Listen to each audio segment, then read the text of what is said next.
whose potential energy varies according to the graph.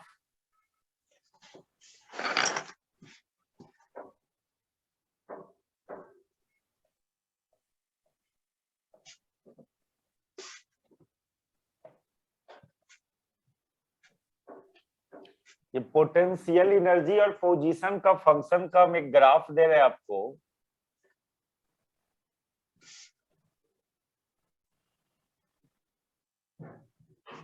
और 2-3 गो positions indicate कर रहे हैं। यहाँ पर एक पोजीशन ए, एक पोजीशन यहाँ पर बी, एक पोजीशन यहाँ पर सी। ये पोटेंशियल एनर्जी एंड पोजीशन के फंक्शन का ग्राफ है। आपको फाइंड करना है इस ग्राफ को देख के। Find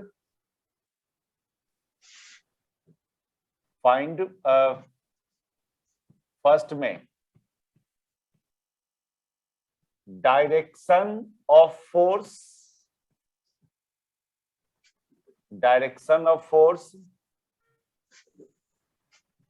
at position A, B and C, और दूसरा में at which position, एक पोजीशन और ले रहे हैं हम यहाँ पर D, at which position particle is in stable and unstable equilibrium.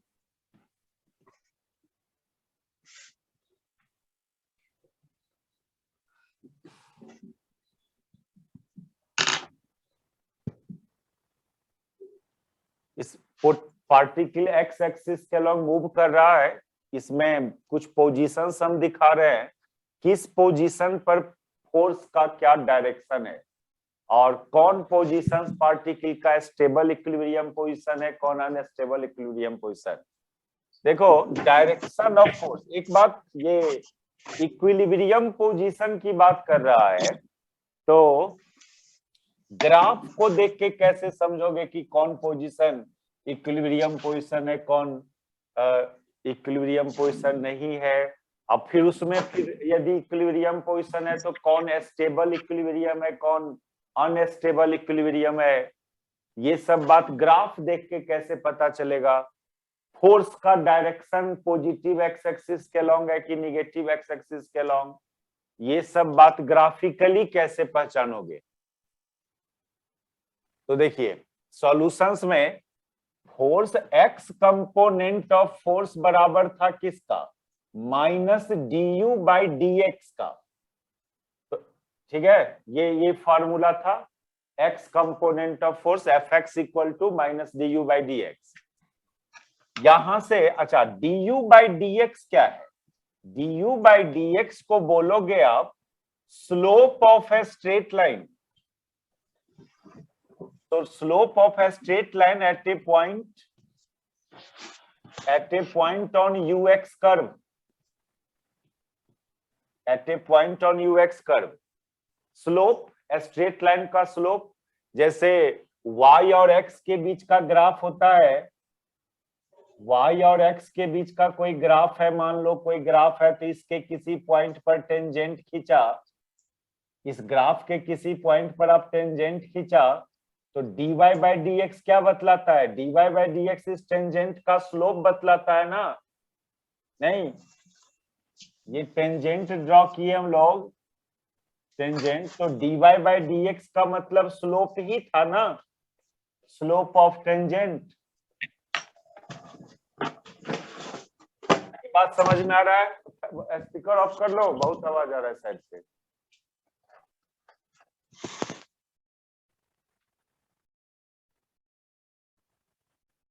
तो ये जो du बाई डी एक्स है, एक तरह से इस ux पोटेंशियल एनर्जी ये पोटेंशियल एनर्जी और एक्स के बीच का ग्राफ के किसी पॉइंट का टेंजेंट का स्लोप है।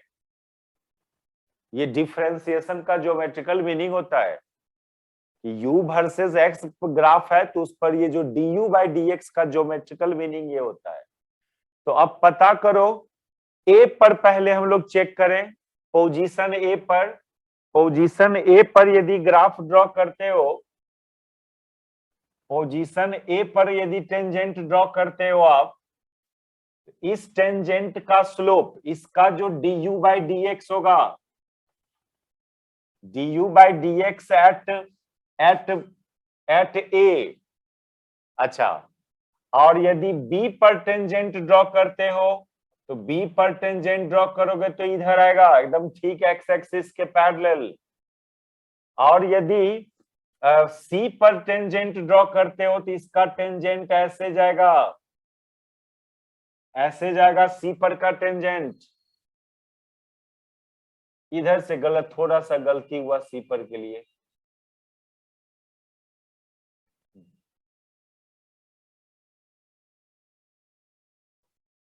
ये टेंजेंट एट सी हुआ। तो आप डिफरेंट पोजीशन पर टेंजेंट ड्रॉ करो आप, और टेंजेंट का स्लोप का साइन पता करेंगे, यानी du बाई dx का साइन पता करेंगे। तो ये du बाई dx जो इसको स्लोप बोल रहे हो आप, यदि पोजीशन a पर के लिए बात करें तो ये स्लोप का एक मतलब टेन थीटा भी होता है, टेन थीटा। ज्योमेट्रिकली स्लोप किसको बोलते हैं? टेन थीटा को। मान लो ये स्ट्रेट लाइन एक्स एक्सिस से एंगल बना रहा है थीटा, तो टेन थीटा को भी स्लोप बोला जाता है। तो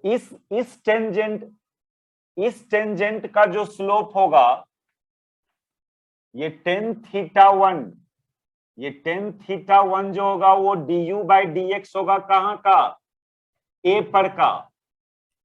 इस टेंजेंट का स्लोप पोजीशन ए पर जो टेंजेंट पोजीशन ए का du बाई dx होगा। इस टेंजेंट का स्लोप निकालिएगा तो पोजीशन सी पर का du बाई dx देगा। तो अब बताइए ये जो स्लोप है, इस टेंजेंट का स्लोप वो पॉजिटिव आएगा कि निगेटिव आएगा? पॉजिटिव आएगा, क्योंकि थीटा एक्यूट एंगल है। इस स्ट्रेट लाइन का टेन थीटा का वैल्यू पॉजिटिव आएगा। तो थीटा एक्यूट एंगल 0 और 90 के बीच में थीटा डालोगे 10 में तो पॉजिटिव वैल्यू देता है, यानी इस पोजीशन पर के लिए du बाई dx का जो साइन होगा वो पॉजिटिव होगा। पोजीशन ए पर का du बाई dx का साइन पॉजिटिव होगा। लेकिन पोजीशन सी पर बात करोगे, पहले बी पर बात करो, बी यहां है। बी पर जो टेंजेंट खींचा, ये टेंजेंट एक्स एक्सिस के पैरेलल है, तो ये टेंजेंट एक्स एक्सिस से 0 डिग्री बनाया, तो उसका टेन थीटा का वैल्यू 0 आएगा। इस टेंजेंट का टेन थीटा का वैल्यू यानी स्लोप 0 आएगा, यानी du बाई dx 0 आएगा। तो पोजीशन बी पर बात करते हो, यदि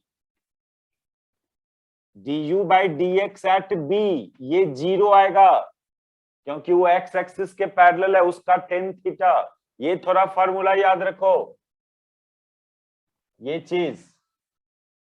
कोई ग्राफ है, उस ग्राफ के किसी पॉइंट पर टेंजेंट खींचा, उस टेंजेंट का स्लोप होता है dy बाई dx। वही तो बात किया, यहाँ y की जगह u है, तो du बाई dx जो होगा वो इस ग्राफ के किसी पॉइंट पर का टेंजेंट का स्लोप देगा, यानी du बाई dx स्लोप के बराबर होगा। तो du बाई dx का क्या साइन है?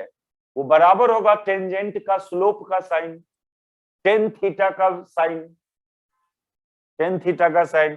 तो ये बी पर का du बाई dx 0।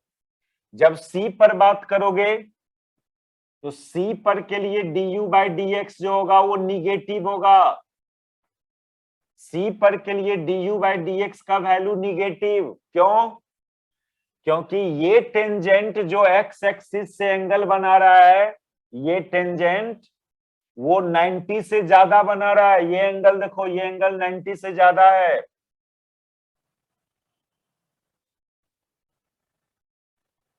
ये टेंजेंट एक्स एक्सिस से 90 से ज्यादा एंगल, तो उसका स्लोप निगेटिव।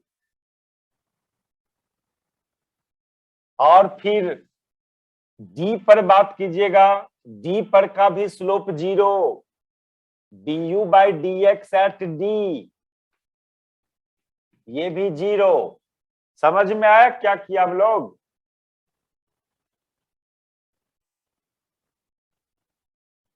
बोलो। नहीं, कुछ नहीं समझ में आया किसी को?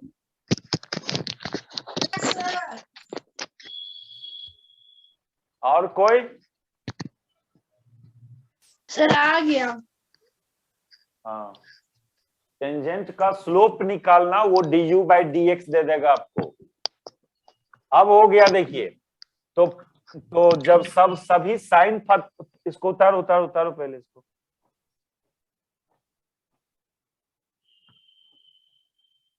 हो गया सर। अब ये फॉर्मूला यूज करो एफ एक्स का, क्योंकि एफ एक्स बराबर minus D u by d x था। तो अब ये फोर्स का डायरेक्शन पूछे है ना हम आपसे, तो जहां पर का फोर्स का डायरेक्शन पूछा गया, वहां का d u by d x का साइन डालिए आप। मान लो आपको ए पर का फोर्स का डायरेक्शन फाइंड करना था, तो ए पर के लिए D u by d x का कौन साइन था? ए पर के लिए इसका स्लोप का साइन पॉजिटिव था। पॉजिटिव। हाँ, तो फाइनली कौन साइन आया? निगेटिव आया। और एफ एक्स का वैल्यू निगेटिव आना, यानी एक्स कंपोनेंट निगेटिव होना, यानी फोर्स का डायरेक्शन निगेटिव एक्स एक्सिस के long, that is f x at A directed towards negative x axis, directed towards negative x axis. Similarly B पर तो d u by d x 0 आ गया, तो B पर का एफ एक्स 0 हो जाएगा। X component of force at B, ये तो 0 हो जाएगा, क्योंकि यहाँ का d u by d x 0 था। जब सी पर बात करोगे, तो सी पर का d u by d x, यानी एफ एक्स एट सी, तो सी पर का d u by d x negative था, तो ये ऑल ओवर पॉजिटिव आ जाएगा। यानी सी पर फोर्स का डायरेक्शन पॉजिटिव एक्स एक्सिस के long, that is f x at C directed towards positive x axis, directed towards positive x axis. अच्छा, D पर फिर स्लोप 0 आएगा। उतारो इसको, उतारो।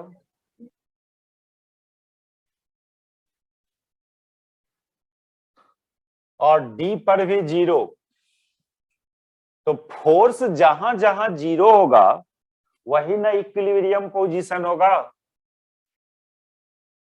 F x at D point पर एफ एक्स की बात करोगे, तो फिर ये 0।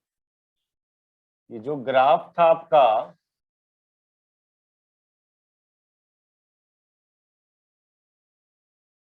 डी पर भी टेंजेंट ऐसे ही आएगा एक्स एक्सिस के पैरेलल, इसका भी स्लोप 0।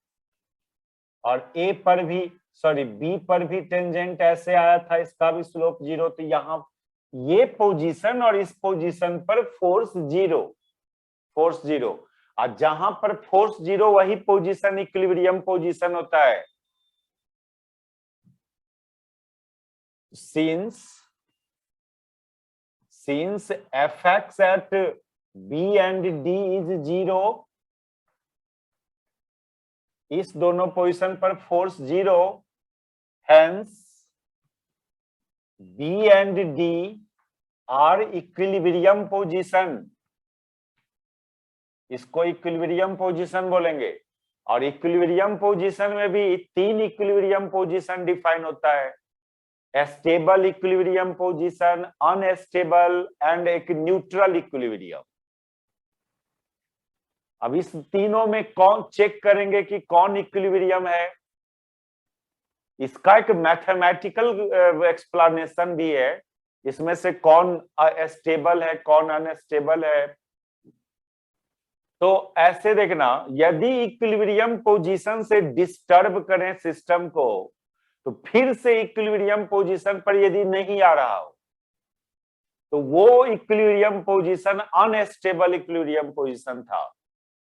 अच्छा, यदि इक्विलिब्रियम पोजीशन से डिस्टर्ब करो, थोड़ा उधर या इधर ले लो और रिलीज करो, फिर से वो इक्विलिब्रियम पोजीशन पर आ जा रहा है तो वो स्टेबल इक्विलिब्रियम पोजीशन था।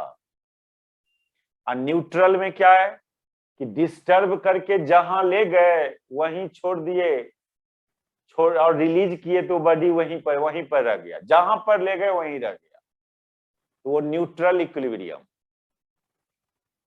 समझा कैसे चेक करना, थ्योरेटिकली कैसे चेक करना, प्रैक्टिकली मैथमेटिकल एक्सप्लेनेशन भी है इसका, लेकिन आपको ग्राफ से पहचानना है कौन इक्विलिब्रियम पोजीशन है। तो कौन इक्विलिब्रियम पोजीशन है तो देखोगे कहां पर स्लोप जीरो है, फोर्स जीरो कहां पर है। जहां स्लोप जीरो होगा, यूएक्स कर्व का स्लोप जहां जीरो होगा वहीं पर फोर्स जीरो होगा और वो इक्विलिब्रियम पोजीशन होगा। अब उसमें फिर stable and unstable and neutral equilibrium कैसे चेक करेंगे, तो उसका है कि आप इक्विलिब्रियम पोजीशन से डिस्टर्ब कीजिए सिस्टम को और रिलीज कीजिए, फिर से यदि वहां आ गया तो वो स्टेबल इक्विलिब्रियम पोजीशन था। नहीं आया, जिधर डिस्प्लेस किए और रिलीज किए उधरे भाग गया, जैसे जैसे ये पोजीशन।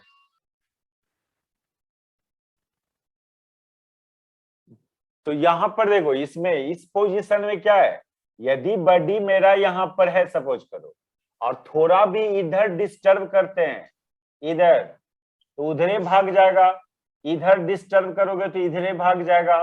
तो ये अनस्टेबल इक्विलिब्रियम पोजीशन था। और यहां पर देखो, यहां पर बॉडी को थोड़ा इधर ले जाओ और रिलीज करो तो इधरे आ जाएगा, यदि इधर ले जाके रिलीज करते हो तो इधरे आ जाता है, तो ये स्टेबल इक्विलिब्रियम पोजीशन हुआ। आप कहोगे सर ये तो कोई सरफेस तो नहीं है, ये तो ग्राफ है यू और एक्स के बीच, तो वहां से क्यों समझा रहे हो आप हमको? हाँ सर, हाँ ना, तो कोई सरफेस पर तो बॉडी नहीं रखा हुआ है।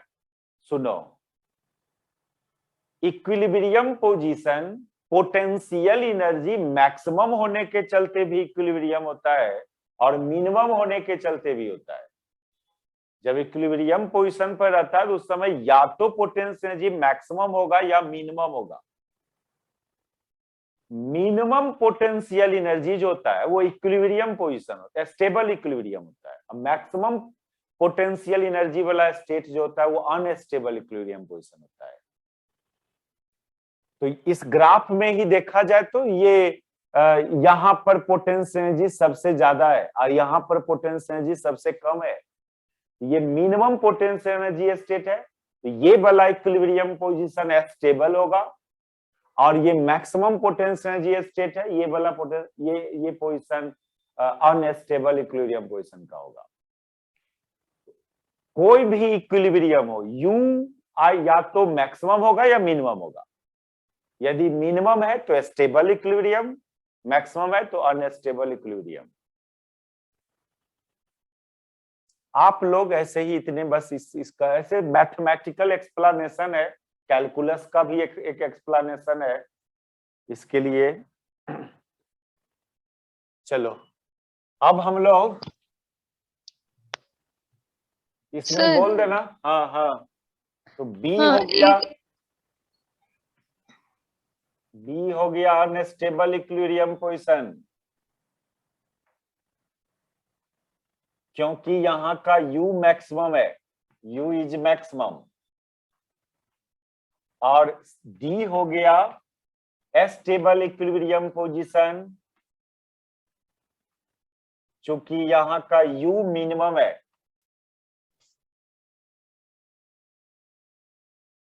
लिखो spring force,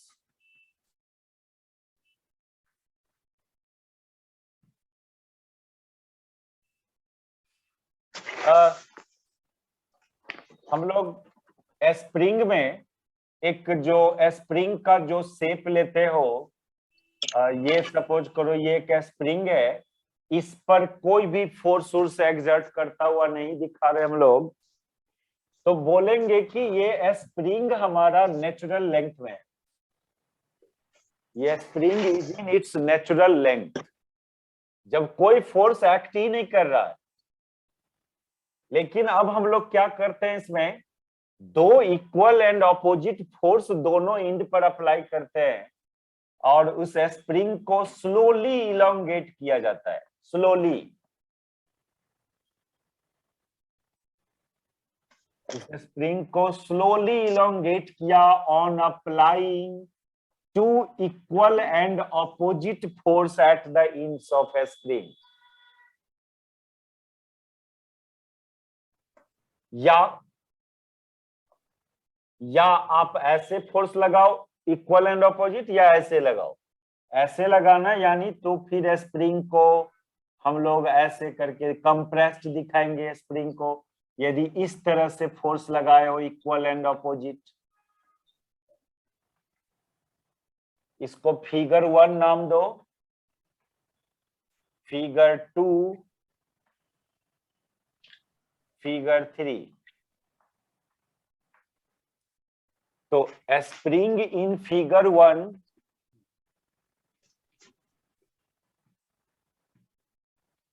is in its natural length,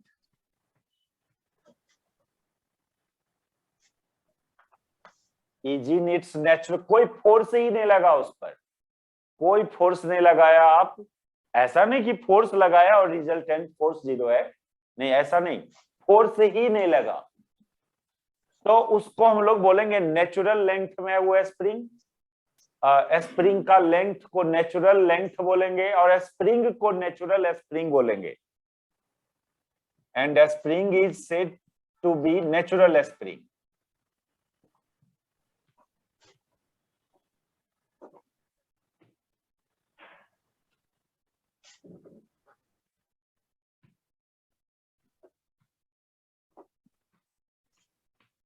अच्छा, फिगर 2 और 2 में क्या किए हो आप, दो equal and opposite force apply किया दोनों एंड पर इक्वल अमाउंट का, और अपोजिट डायरेक्शन में फोर्स अप्लाई किया और आप अपने स्प्रिंग को स्लोली इलोंगेट किया कुछ अमाउंट से।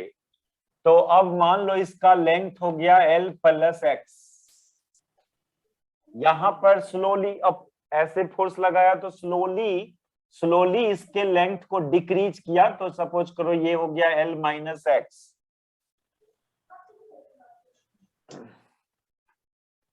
इन figure 2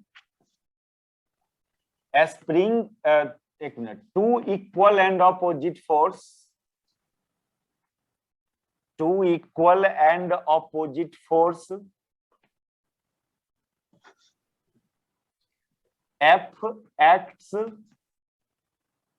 on both end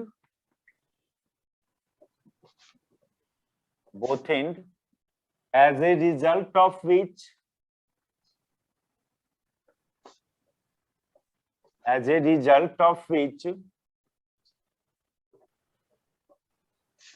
a spring is elongated slowly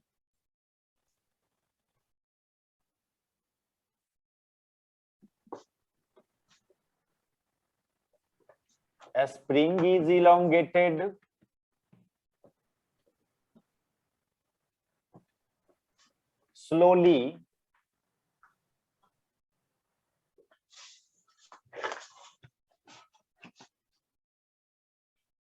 through an amount x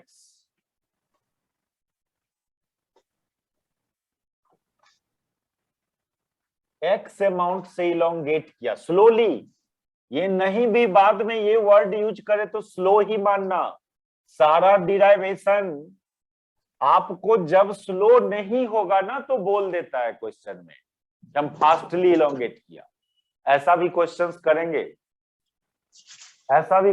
करेंगे, और नहीं कुछ बोला तो स्लो समझना है।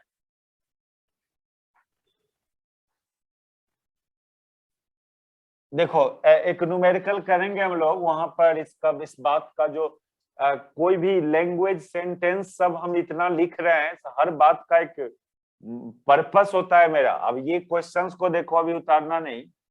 मान लो ये एक स्प्रिंग है और ये एक बॉडी है।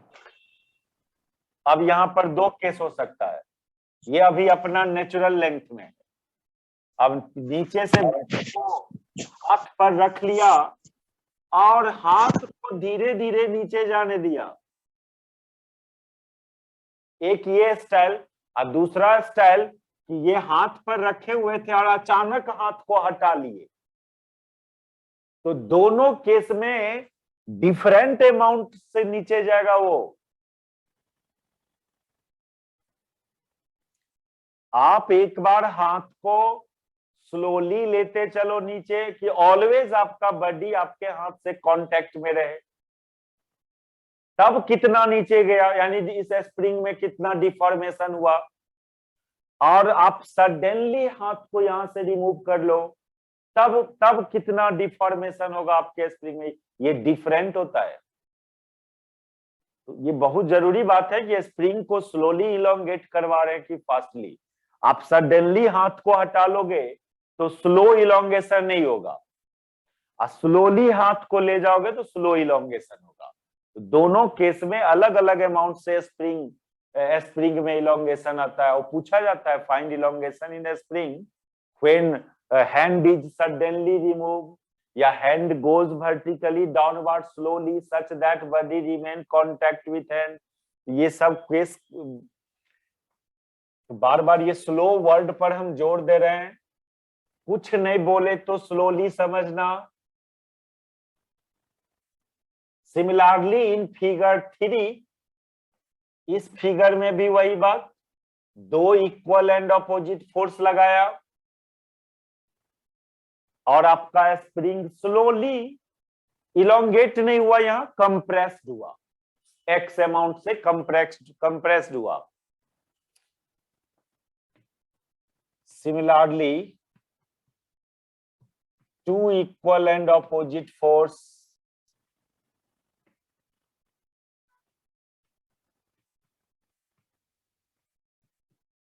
act at two end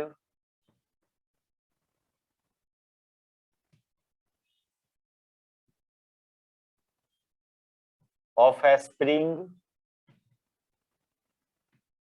in figure 3, as a result of which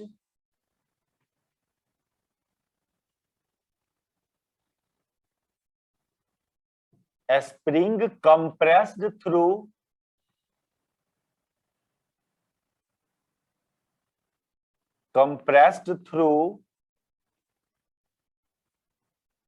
an amount x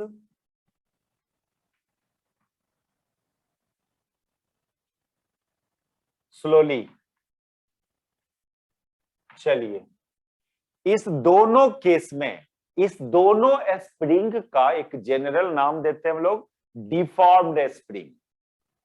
either आप उसका लेंथ को इंक्रीज कर दिया या डिक्रीज कर दिया, दोनों केस में इसको हम लोग डिफॉर्म्ड स्प्रिंग बोलेंगे। डिफॉर्म्ड, एक को इलोंगेटेड स्प्रिंग, एक डिफॉर्म्ड स्प्रिंग को इलोंगेटेड, एक को कंप्रेस्ड, लेकिन कॉमन नाम दोनों का डिफॉर्म्ड स्प्रिंग। तो 10 स्प्रिंग इन फिगर 2 and 3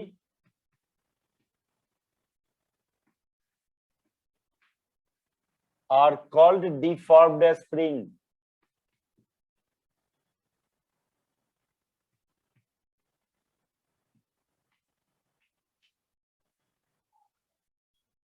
अब सुनो, जो मेन बात है यहां पर समझना, आप जब इलोंगेट कर रहे थे या कंप्रेस्ड कर, कोई एगो केस से समझो, आप इस एक्स को क्या नाम दिया? एक्स का नाम दोगे अमाउंट ऑफ डिफॉर्मेशन, इसको अमाउंट ऑफ डिफॉर्मेशन बोलना। आप पर्सनली इस केस में अमाउंट ऑफ इलोंगेशन भी बोल सकते हो, उस केस में एक्स को अमाउंट ऑफ कंप्रेशन भी बोल सकते हो, और in general amount of deformation. Main बात यहां समझना यह है आपको,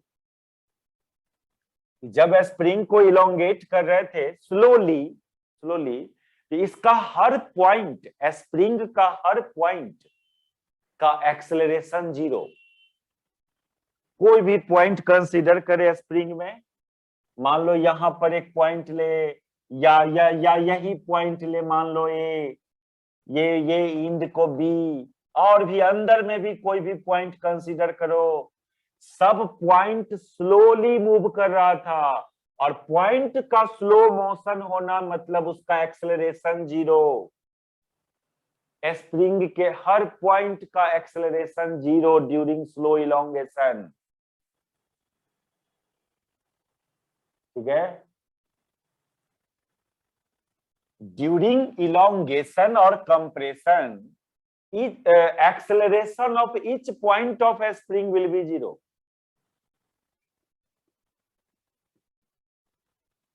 During elongation or compression of a spring, acceleration of each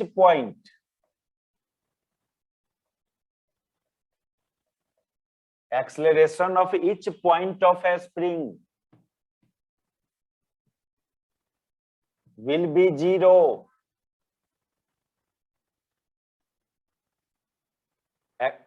slow motion था, स्लो मोशन में वेलोसिटी कांस्टेंट, एक्सेलरेशन 0 हर पॉइंट का।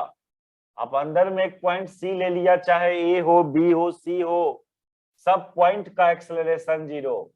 यानी acceleration of end A, acceleration of end B, या अंदर का कोई पॉइंट है सी, सबका एक्सेलरेशन 0।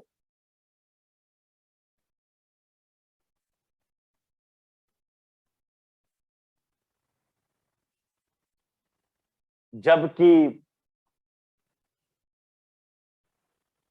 ऑल ओवर पूरा स्प्रिंग पर का भी नेट फोर्स 0।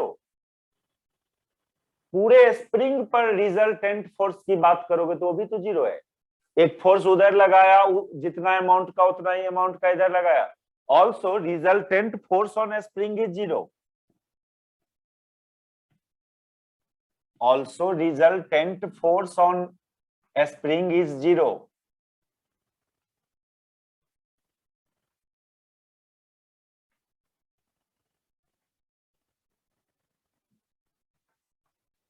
क्योंकि जितना उधर लगा फोर्स उतना है, और हर पॉइंट का एक्सेलरेशन 0।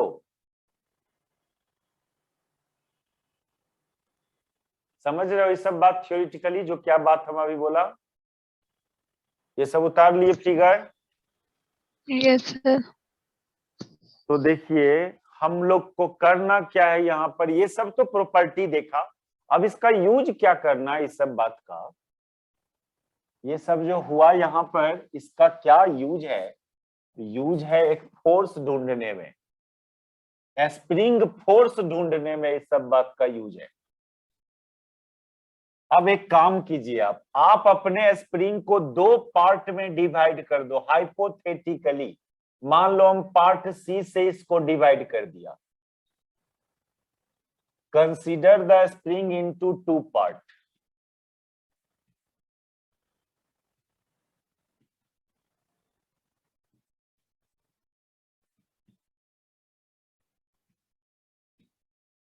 एट सी, और दोनों पार्ट को अलग अलग दिखाते भी हैं। चलो इस पार्ट को दिखाते हैं हम, ये सी पर ऐसा काम क्यों, मन में डिवाइड किए हो, रियली में नहीं काटे हो आप। फिर इस पार्ट को दिखाते हैं हम, ये पॉइंट सी, हाइपोथेटिकली लिख देना, consider the spring into 2 part at C hypothetically.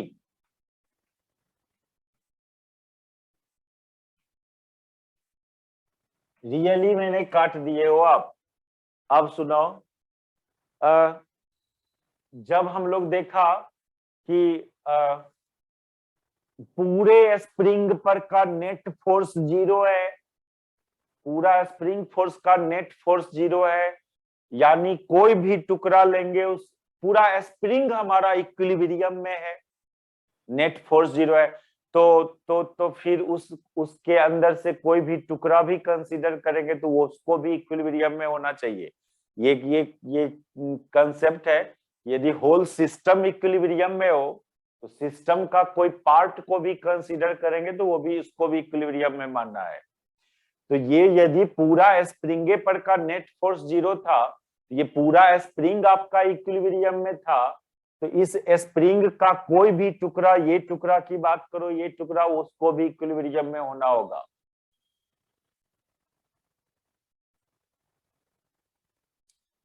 तो बताओ ये टुकड़ा कैसे इक्विलिब्रियम में रहेगा?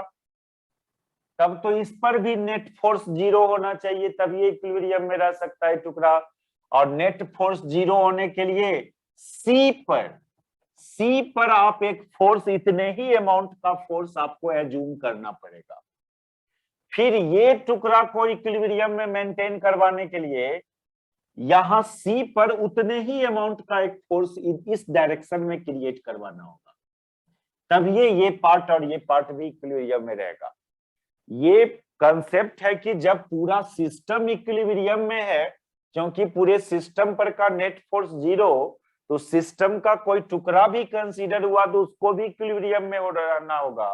और इसको इक्विलिब्रियम में रहने के लिए इस पर का भी नेट फोर्स 0 होना चाहिए, और इस पर नेट फोर्स 0 होने के लिए एक फोर्स तो हम देख रहे हैं कि यहां लग ही रहा है, तो अब मजबूरी है कि आपको सी पर भी एगो फोर्स एज्यूम करना ही पड़ेगा इस दिशा में, इतने ही अमाउंट का, तब ये इस पर नेट फोर्स 0 हो सकता है और ये इक्विलिब्रियम में रहेगा। सिमिलर बात यहां, ये भी तो इसी का एक पार्ट है, और चूंकि ये इक्विलिब्रियम में है तो इस टुकड़ा को भी इक्विलिब्रियम में होना है। ये इक्विलिब्रियम में तब संभव है जब उतने ही अमाउंट का एगो फोर्स इस पर इस दिशा में लगे, यानी इस पर का भी नेट फोर्स 0 होना चाहिए। ये बात तो हम लोग सी पर देखा। सी पर आप कोई भी पॉइंट अंदर में लेते, वहां से डिवाइड कर देते तो दो टुकड़ा बनता, वो दोनों टुकड़ा को भी इक्विलिब्रियम में रखना है। तो उस पॉइंट डी पर भी ऐसा दूगो फोर्स क्रिएट होता। यानी कंक्लूसिवली बात करें तो बात ये हुआ कि इस स्प्रिंग के अंदर कहीं भी एक पॉइंट कंसीडर करें तो उस पॉइंट पर दो फोर्स एराइज हो रहा होगा। जैसे यहां देखो सी पर, आप सी पर देखो दो फोर्स एराइज हो रहा है, पॉइंट सी पर दो फोर्स एराइज हो रहा है, सेम अमाउंट का और अपोजिट डायरेक्शन में। ऐसे ही इस स्प्रिंग के हर पॉइंट पर दो फोर्स एराइज हो रहा होगा, सेम अमाउंट का और अपोजिट डायरेक्शन में। जब डिफॉर्म किए होंगे स्प्रिंग को, तब की बात कर रहे हैं हम।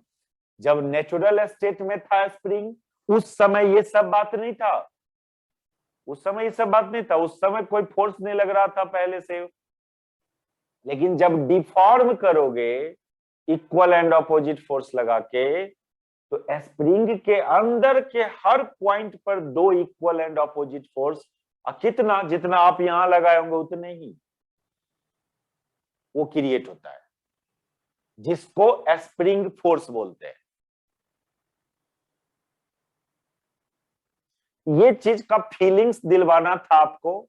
स्प्रिंग फोर्स स्प्रिंग के अंदर हर पॉइंट पर एग्जिस्ट करता है। अब चूंकि वो पॉइंट का एक्सेलरेशन 0 है, एक्सेलरेशन 0 है, तो निश्चित रूप से ये फोर्स और ये फोर्स का मैग्नीट्यूड सेम होना चाहिए और डायरेक्शन अपोजिट होना चाहिए। बात तो पहले भी देखा था कि सी का acceleration 0,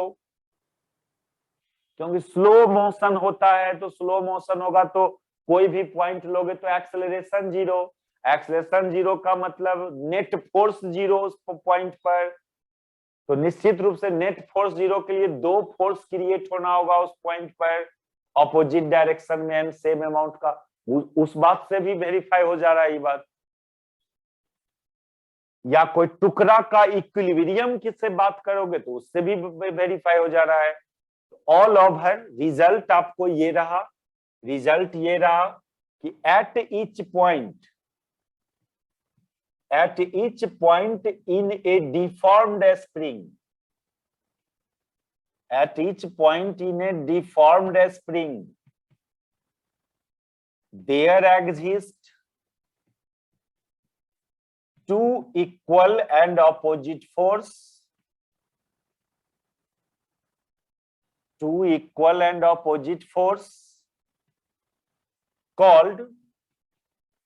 called a spring force.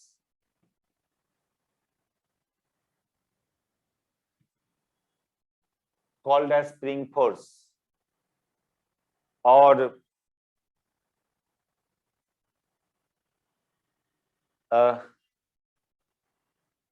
Experimentally ये देखा गया है हुक्स लॉ से कि जितना ज्यादा डिफॉर्मेशन करवाओगे ये फोर्स का मैग्नीट्यूड उतना ही ज्यादा होता है, और that is directly proportional to amount of deformation.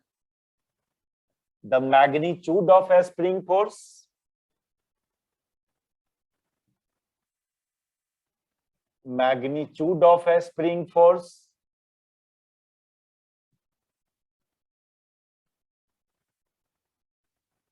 is directly proportional to amount of deformation.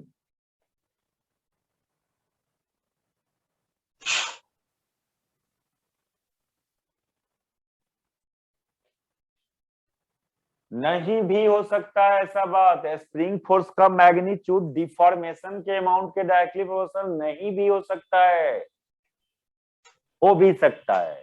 यदि होगा, यदि ऐसा है कि स्प्रिंग फोर्स का मैग्नीट्यूड डिफॉर्मेशन के अमाउंट ऑफ डिफॉर्मेशन के यदि डायरेक्टली प्रोपोर्शनल है, इफ तो उस स्प्रिंग को थोड़ा यहाँ पर पहले इस बात को सिंबॉलिकली लिख दें, F S P proportional to X, यानी F S P is equal to K X, x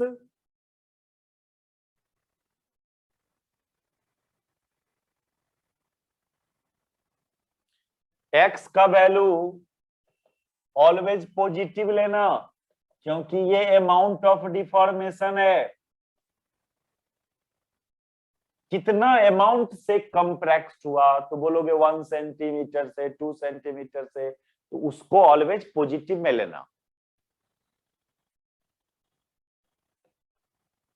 amount कोई चीज का निगेटिव नहीं होता है। आप यहां पर आपके माइंड में जा रहा होगा माइनस साइन क्यों नहीं दिया हम यहां, नहीं,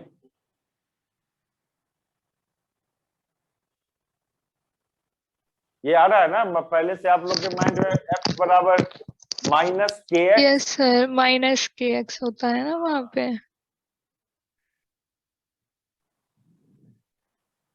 फोर्स का मैग्नीट्यूड कभी निगेटिव होता है क्या? अमाउंट ऑफ फोर्स क्या निगेटिव होता है? नहीं ना, कोई भी वेक्टर का मैग्नीट्यूड तो कभी निगेटिव नहीं होता है। हम यहाँ पर magnitude of a spring force बोल रहे हैं, ध्यान देना। मैग्नीट्यूड तो कभी निगेटिव नहीं होगा, इसलिए हम के एक्स को वहां पॉजिटिव बोला, और ये के पॉजिटिव कांस्टेंट, सब कुछ पॉजिटिव।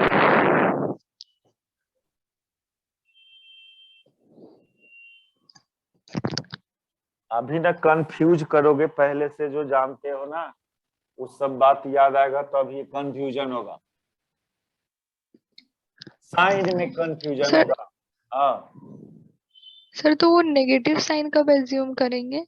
बता रहे वो जो लोग करता है ना, वो x component of spring force है, वो स्प्रिंग फोर्स नहीं है बोलना है उसको, रफली बोल देता है स्प्रिंग फोर्स नहीं, उसको सही प्रोनाउंसिएशन देना चाहिए। तो क्या बोलना है?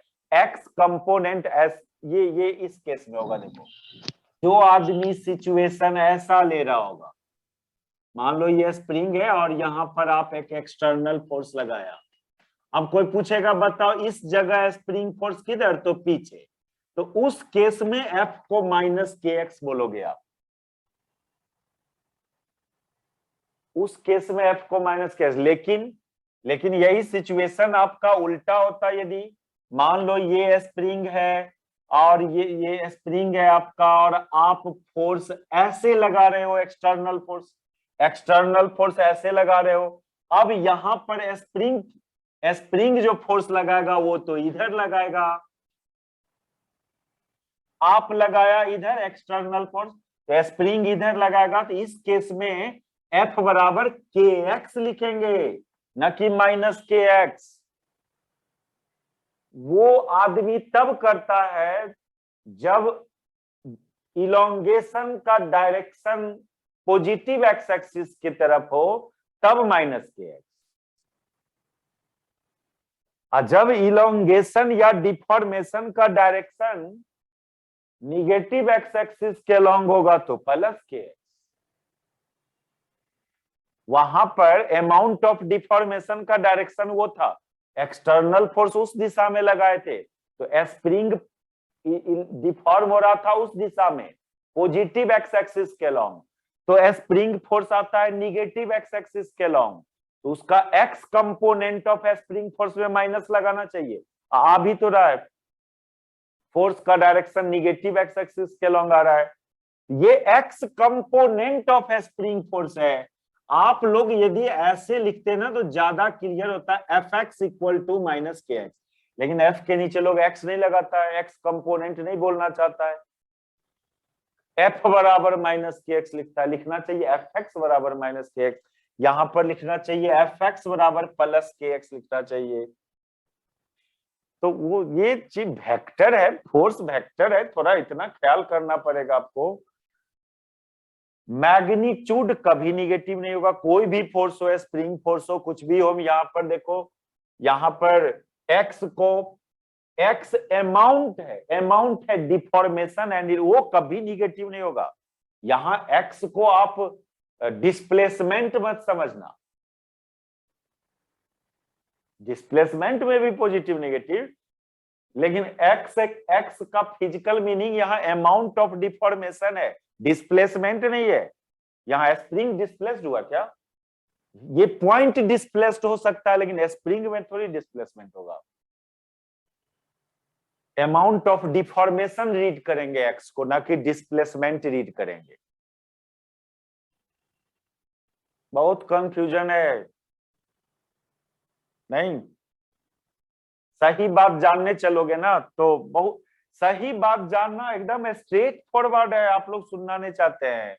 आप लोग का टेंडेंसी है शॉर्टली बात करो, माइनस के एक्स ले लो, वो फंसाएगा प्रॉब्लम में। जहां डायरेक्शन वर्क डन और निकालेंगे स्प्रिंग फोर्स का, तो कोई माइनस हाफ के एक्स स्क्वायर ले आना, तो कोई प्लस हाफ के एक्स स्क्वायर, ये सब फोर्स का डायरेक्शन। फोर्स को माइनस के एक्स लिखते हो कि प्लस के एक्स, वर्क डन का साइन पर डिपेंड करेगा इस बात पर। ये सब इतना मामूली बात नहीं है, क्या ले लेते हैं माइनस के एक्स प्लस के एक्स। आप देखो ना, यस सर। आप अपना फिगर देखना, यदि मेरा spring force negative x axis के लॉन्ग आ रहा है तो माइनस के एक्स लेंगे, पॉजिटिव एक्स एक्सिस के लॉन्ग जा रहा है स्प्रिंग फोर्स तो प्लस के एक्स लेंगे। एक्स ऑलवेज पॉजिटिव होगा, क्योंकि एक्स यहाँ डिस्प्लेसमेंट नहीं है, एक्स यहाँ अमाउंट ऑफ डिफॉर्मेशन या कंप्रेशन या एलोंगेशन है। समझा, कम माइनस लेना, कम प्लस। Yes sir. डायरेक्शन है वो तो देख के डिसाइड कर लेंगे।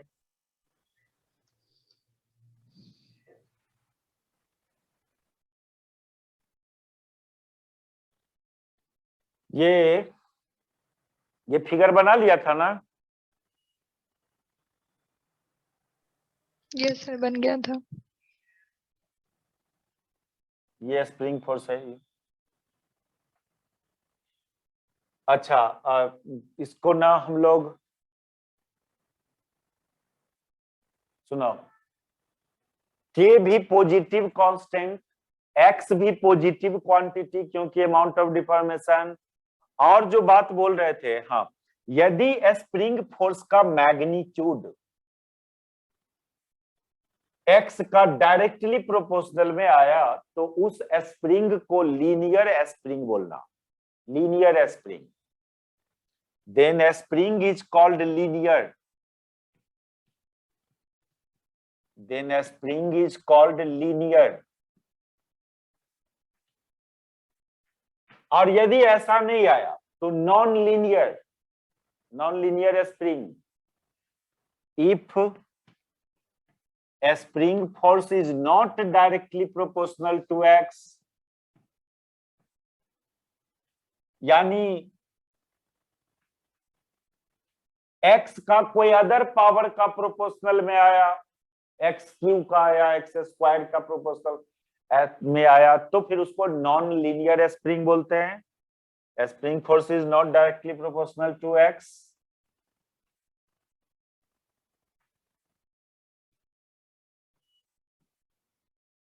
Then a spring is called non-linear.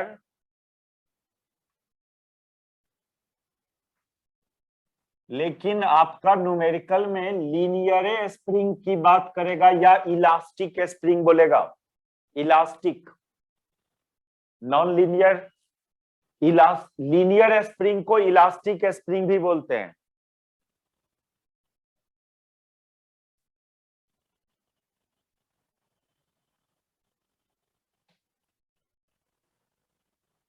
देखो होता क्या है ना कि स्प्रिंग को इलोंगेट कर रहे हो आप और छोड़ दिया, फिर स्प्रिंग नेचुरल लेंथ में आ गया, ओरिजिनल एग्जैक्टली नेचुरल लेंथ में आ गया।